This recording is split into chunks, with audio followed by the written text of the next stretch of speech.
on that month's edition of WCW Magazine.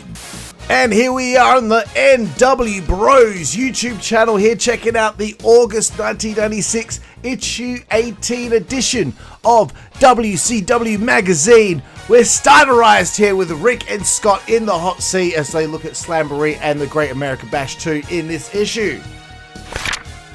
And damn, speaking about having a bash, I wouldn't mind having a bash over the booty babe, bro. Why, get Ed Leslie out of that shot. We need just the booty babe, and we need her to turn it around for us just one time, baby. There's a reason why she's the booty babe. I mean, come on. We get to the editor's note, and publication director Colin Bowman bitches about the Outsiders and then goes on to ripping into DDP for attacking him physically to try and make the cover of the magazine, which is such a load of horse shit, but I love it. And coming up next, the WCW update. Bischoff talking about the war with the Outsiders, and this is the August edition, and he's talking about Hogan going after the Outsiders, which is funny, but you know, he also hypes up Hog Wild and the 250,000 bikers, and wrestling is a great mix like milk and cookies. Yeah, we'll see. The next page, we've got Scott Steiner talking about a tattoo he got of a tough guy holding 3 pit bulls. But my favorite part is the Macho Nachos. Yeah, we can get a double Hulk burger at the Thunder Alley Cafe there in Tampa, Florida. Some of the barbecue ribs, he says, made on Hogan's grill would put a smile on the Giant's face, even though he would need 3 or 4 racks to be happy. Ooh, yeah. Then we get some fans sending in some comments. My favorite from Caroline Torrey. She's from far Scotland. She wants to valet Savage, and she wants to probably get fucking piped from him too. And it's just, these fan letters are such bullshit. Connie Carter on this page here says, you know, all this stuff and talking to Sting, and however, are you sure you can trust Lex Luger? Oh, how poignant of you, Connie, you stupid bitch. But this is the August edition of the magazine, and I suppose it's supposed to be covering like July's happenings, but it's just so far behind. They're still talking about fucking Slamboree, which was like the pay-per-view before the Great American Bash, before all the ongoings with the New World Order and the Outsiders invading World Championship Wrestling. You know, the fact that they're still on this after all these months, after all this time, it just goes to show that the magazine really is a little bit behind. You know, that they put it together probably a couple months in advance. And, you know, you'll see the final cover of this magazine, the back cover, is the Hog Wild pay-per-view poster where Hogan's still in the red and yellow. So, they're a little bit behind here, but, you know, they're talking about Slamboree here, excuse me. And they're talking about the Lord of the Ring and the Battle Bowl, where they had all these guys in odd bedfellow tag teams. And the winners of these matches went to like the Battle Bowl Battle Royal to win the fucking ring. And we all know DDP won that ring. If you've been watching the podcast and we've been covering all of that shit, you know. I thought we'd be mainly covering just the NWO stuff at this stage, but we found ourselves covering a lot of the pay-per-views quite often, and that's where we kind of cover the whole ongoings of WCW. But also, you know, it's not just that. It's like there are episodes of Nitro, which are important episodes of Nitro, where we want to cover the whole episode because we want to put ourselves in the mind frame of a fan, watching how they're formatting the show, putting the show together, and letting it breathe as like the angle with the New World Order's taking place, and it's getting bigger and bigger as the time wears on in 1996. So again, still looking at Slamboree here, and of course, you know, talking about the main event there, where I guess that show was Sting and the Giant for the WCW World Title. I don't know. But, you know, that was where they were really giving Giant that push before they knew what exactly was about to take place with the NWO. So Tall Tales, the Giant, wants some Taco Bell as he's talking to a reporter. And apparently through this little article here on the Giant, we find out that he was actually taller than his kindergarten teacher. That's how big he was back then. Alonzo Mourning was his favorite basketball player. His favorite drink is milk. He gets up at 7 a.m. every day. He likes the movie Braveheart, and his favorite TV show is Seinfeld. He likes grunge music, and his favorite band is Chicago, Saturday in the park. I think it was a 4th of July. And speaking of it feeling like the 4th of July, it's feeling like the 4th of July for the nWBro's own Blade, because we've got a goddamn article about the Iceman, Dean Malenko, one of his favorite professional wrestlers of all time, the Iceman. Just based off a few months of watching WCW programming, Blade, he listened to the theme song. It builds, just like Blade's erection builds and builds as he hears the song play. Unbelievable. But yeah, having a little bit of a look at Dean Malenko, who's obviously I would say an unsung hero of WCW's history, that's for sure.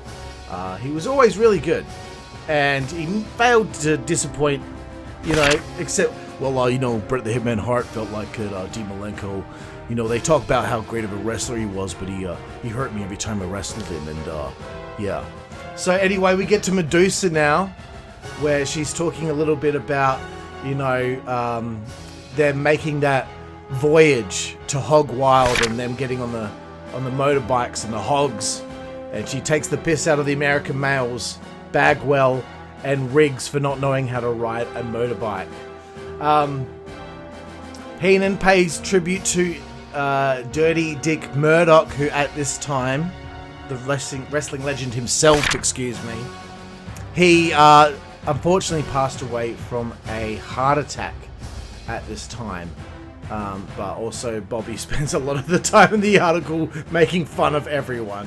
So that's just Heenan for you. I don't know if these are real articles written by these people, because then we got Lord Steven Regal, the Regal Decree. And, he's talking about, he's in kayfabe and all this shit. Is Regal sitting there really writing all this shit out? Is he really doing it? He thinks Scott Hall is a toe rag. Excuse me. Look, these commentaries I'm doing aren't going to be squeaky clean, okay? Because I've had a full day at work. It's 9 p.m. right now. And, I'm not going to be firing on all cylinders. But where do they get this stuff? I mean... Oh God, I would have a subscription to this magazine. I definitely would back in the day, and we always have that middle piece of the magazine with the poster. And this month's edition, we got the Nature Boy, Ric Flair, and that picture there of the bottom half. From this angle, it looks a bit fucking off. Doesn't his right arm there look like a throbbing cock? Fucking hell. It wasn't intended that way, it's just how it looks. Anyway, they get the dirt on 1-900-909-9900. Let's call the WCW hotline now. And, kids, make sure you fucking ask your parents' permission before you call, because otherwise you get fucking scunted. It's like paying for Habbo Hotel credits back in the day, and doing it over the phone, and then you get the bill at the end of the month and you get fucking scunted, bro. And so that's a blast from the past there, Habbo Hotel. The program guide, as per usual, each and every month, letting everyone know where the live events are, where they can find all the syndicated programming throughout the United States and beyond. But we're in the hot seat here with the Big Bad Booty Daddy! Well, the future Big Bad Booty Daddy, Scott Steiner, and his brother, the dog-faced gremlin Rick Steiner. Welcome to the Dog Pound. Roo, roo, roo, roo, roo. I always find the bark annoying. Roo, roo, roo, roo. All right, we get it, bro. You're the dog-faced gremlin. Like, get over it. I don't have any notes written down on this article because I barely read it. Because, again, it's just fucking... It's all kayfabe shit. But look at little Rick and little Scott there. Who would have thought of those two little kids there? Those two little ragamuffins would end up being two of the biggest menaces and just bullies in professional wrestling. But, you know... Whatever people want to say about the Steiners, I always was a big fan of them. I mean, just when they get on the microphone, it's fucking hilarious. I mean, look at that picture at the bottom there. I mean, that's just a little Scott in his little bow tie. But yeah, nah, you know, they give a little bit of word association as well there. But now we get to another article here with DDP, Diamond Dallas Page, the Lord of the Ring, the Battle Bowl fucking winner. And he's coming for the Giant because he's the Lord of the Ring. We're still going on about this, even though the title match never happens. Because by the time DDP could possibly get a title shot, well, the Giant's already lost the fucking belt. And DDP ends up feuding with Eddie and Chavo Guerrero Jr. So, fucking whatever, DDP, you know. But anyway, now we get to Meng, and Meng speaks. I don't know if this was really an interview with him, but, you know, it seemed realistic enough that it was from him. And, you know, his dream was for him and his tag team partner, the Barbarian, the Faces of Fear, to become WCW World Tag Team Champions. And I have to say, it is a complete and utter travesty that the Faces of Fear, High Voltage, and Disorderly Conduct were not WCW World Tag Team Champions. And I know Kenny Chaos from High Voltage was technically tag champion for a cup of coffee with Rick Steiner there in 98, but sorry, there was a time period there where they did not give a flying fuck, a flying fizzuck over the tag titles, and a team like High Voltage could have done with the Rub Brother. Anyway, Craig Pittman, Sergeant Craig Pittman here. He's talking about his history in amateur wrestling, and, you know, I guess he wanted to go into the Olympics, or he was in the Olympics. I didn't read the article. I've only got so much time here, okay, and I don't have time to read all of it. But if you want to read all of it, that's the great thing. That's the great thing about me doing this shit on the nWBro's podcast YouTube channel, is you can pause it at any time because the quality of the pictures are quite high. You can put it to full screen as you've paused it, and then you can read the whole fucking edition of the fucking magazine. That's the mad shit you get here on the nWBro's podcast YouTube channel.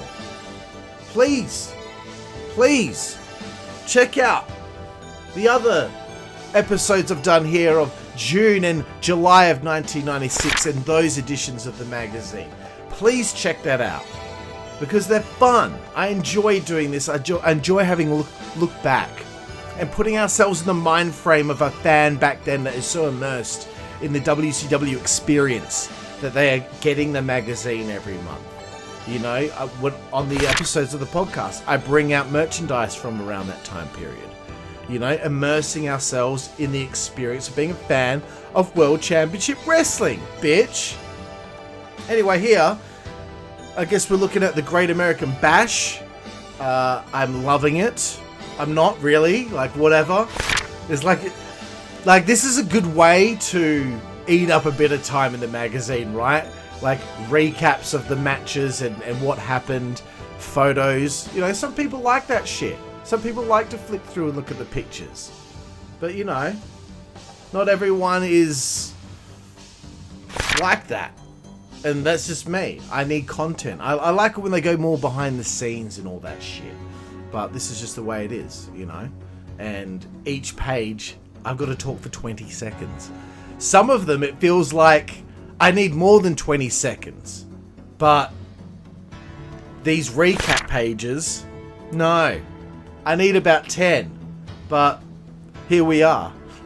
The Great American Bash was a great pay-per-view. I have not seen Slamboree 96. I probably never will. I might, one day. I might. But we're worried about the NWO. We're worried about that and what's going on with the nWBros podcast. Hotline Buzz here as we get towards the tail end here of the August 96 edition of the magazine. Mark Madden needs some sunlight. The dude needs to get into some sunlight and get a clue with that hairstyle and that god-awful goatee. He likes to make lists, apparently, every month, which is, to be honest, Mark, is a little hacky, bro. Making lists, like YouTube channels that make lists, hacks. And, nice picture here of Murderer. Fucking whatever, you know? Like, it's hard to look at you, Chris. I'm sorry, mate. But here we go, the final picture of the magazine. Saddle up, brother, for one hell of a ride. The Hulkster, he's chuffed because he's going to be hog wild, just like I'd like to be hog wild with the Booty Babe. Thank you for joining us here for the look at August 96 edition of WCW Magazine.